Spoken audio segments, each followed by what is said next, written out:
Assalamualaikum guys, welcome back to our channel. This is your favorite Zarbas and this is Abbas. आज हम एक और Indian video पर reaction लेके हैं। वीडियो का नाम थंबनेल टाइटल से आपको अंदाज़ा हो गया होगा आज हम किस वीडियो पर रिएक्शन लेके। आज हम जो वीडियो पर रिएक्शन लेके हैं उसका नाम है Mahadev versus Krishna. Video start करने से पहले आपसे गुजारिश है चैनल कर दें सब्सक्राइब, बेल आइकन कर दें प्रेस और इंस्टाग्राम को लाजमी फॉलो करें। हम मिलते हैं वीडियो के बाद। Let's get started. 3 2 1 and start.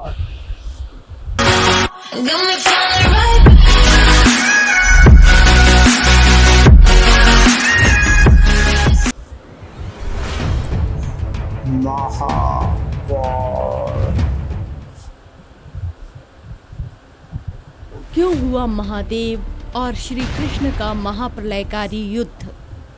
प्रिय भक्तों, महादेव जो तीनों लोकों के स्वामी हैं, समस्त सृष्टि जिनके समक्ष नतमस्तक होती है, जो देवों के देव आदि और अनंत हैं और जो स्वयं महादेव के आराध्य हैं, वो श्री हरि नारायण के अवतार प्रभु श्री राम हैं। और श्री हरि नारायण अपने हृदय में जिनका सदा जाप करते हैं वो प्रभु महादेव हैं। दोनों ही एक दूसरे के परम भक्त और आराध्य हैं। एक सृष्टि के पालनहार तो दूसरे इस सृष्टि के स्वामी हैं। परंतु क्या हो यदि सृष्टि के पालनकर्ता और सृष्टि के स्वामी के बीच ही भयंकर युद्ध छिड़ जाए? आज हम जानेंगे एक ऐसे ही युद्ध के संदर्भ में जो प्रभु महादेव और श्री हरि नारायण के अवतार प्रभु श्री कृष्ण के बीच हुआ। ऐसा क्या कारण था कि महादेव और श्री कृष्ण को एक दूसरे के समक्ष युद्ध लड़ना पड़ा और क्या हुआ उस युद्ध का परिणाम? तो आइए जानते हैं। पौराणिक कथाओं के अनुसार दैत्यराज बलि का पुत्र बाणासुर महादेव का परम भक्त था। वो अपने बाल्यकाल से ही अत्यधिक बलशाली था, परंतु उसकी इच्छा थी कि वो सर्वशक्तिमान हो। अपनी इस इच्छा को पूर्ण करने के लिए उसने अनेकों वर्षों तक महादेव की कठोर तपस्या की। वो दिन रात एकडट होकर महादेव की तपस्या में लीन रहा। महादेव उसके इतने कठोर तप को देखकर अत्यंत प्रसन्न हुए और बाणासुर के समक्ष प्रकट हुए। आंखें खोलो बाणासुर, तुम्हारी तपस्या सफल हुई।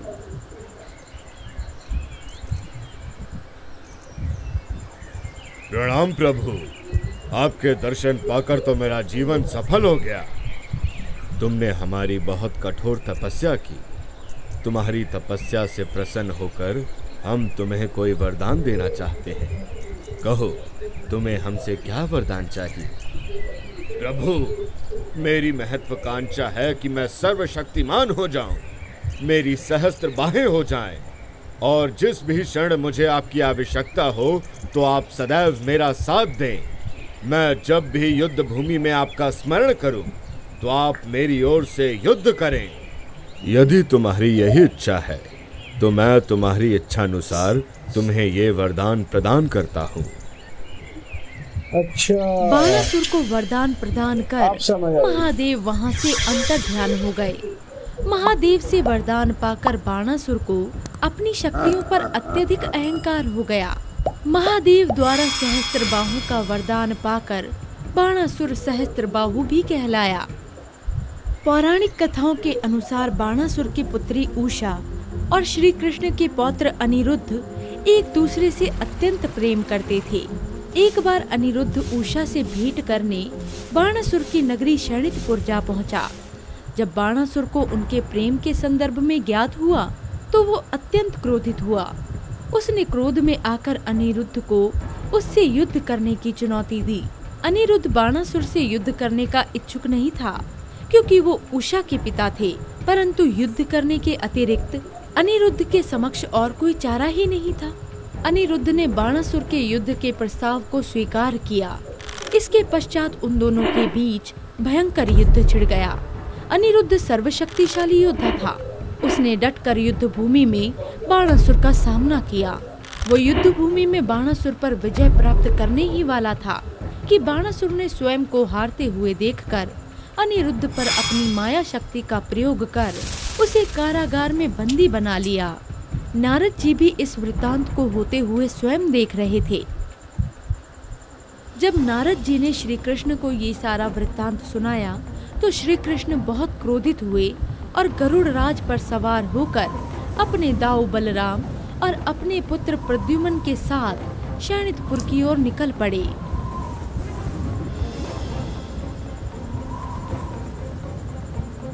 जब बाणासुर ने श्री कृष्ण को शैणितपुर की ओर आते हुए देखा तो वो महादेव का ध्यान करने लगा।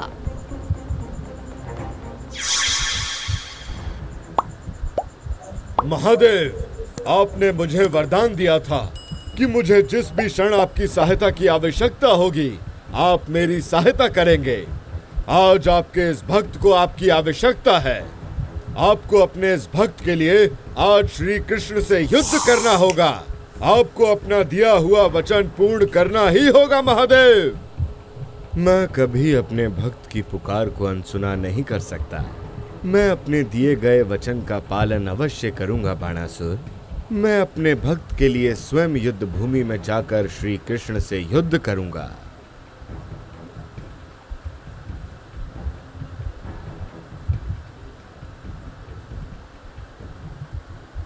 महादेव, युद्ध का आरंभ कीजिए। अपने भक्त को दिए वचन से बाधित होकर महादेव श्री कृष्ण के साथ युद्ध आरंभ करते हैं और दोनों की सेनाओं के बीच भी भयंकर युद्ध छिड़ जाता है।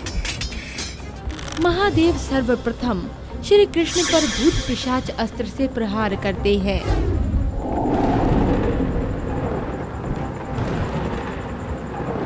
महादेव के प्रहार के उत्तर में श्री कृष्ण भूत पिशाच अस्त्र की काट करने के लिए धर्मास्त्र का आवाहन करते हैं।